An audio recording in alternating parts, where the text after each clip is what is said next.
សួស្តីអ្នកនរគ្នានេះខ្ញុំចង់បង្ហាញនៅក្នុង channel CBA Gamer នេះតែម្ដងគឺខ្ញុំចង់និយាយទៅនឹងការប្រកួតមួយដែលខ្ញុំធ្វើការបង្កើតឡើងដោយ channel សម្បុក idea ដែល channel ខ្ញុំសម្រាប់រកលុយ online ចែកចាយ IT ហ្នឹងបាទគឺខ្ញុំនឹងបង្កើតវាឲ្យជួយបងប្អូនជួយមកគ្រាន់ថាជាលក្ខណៈមានឈ្នះអីបានអីទេគ្រាន់ថាចង់ដឹងមើលថាអ្នកណាកំពូលចំពោះចំនួន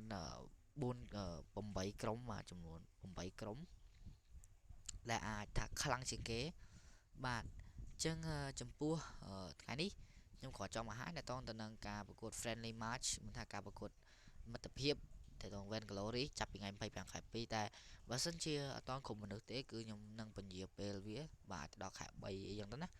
បាទតែដឹងថាមុនចូលឆ្នាំខ្មែរយើងនេះទេហើយយើងវាអត់មានអី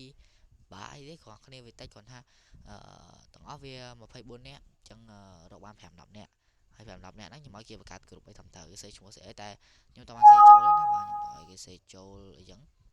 អូខេហើយវីដេអូមានប៉ុណ្ណឹងអរគុណសម្រាប់ការតាមដានវីដេអូនេះជួយ share វីដេអូនេះហោះឬក៏ like ហើយបើសិនជាបងប្អូនចង់ចុះឈ្មោះលេង Van Glory អាច comment នៅខាងក្រោមហ្នឹងតែម្ដងបាទ comment សេឈ្មោះហើយ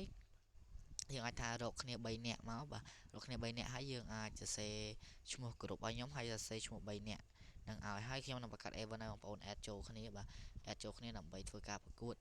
ហើយខ្ញុំសូមបញ្ជាក់ថាបងប្អូនអាច add ខ្ញុំដើម្បីធ្វើការមើលការប្រកួតមកតែម្ដងបាទអូខេហើយអរគុណសម្រាប់ការតាមដានវីដេអូនេះបាទ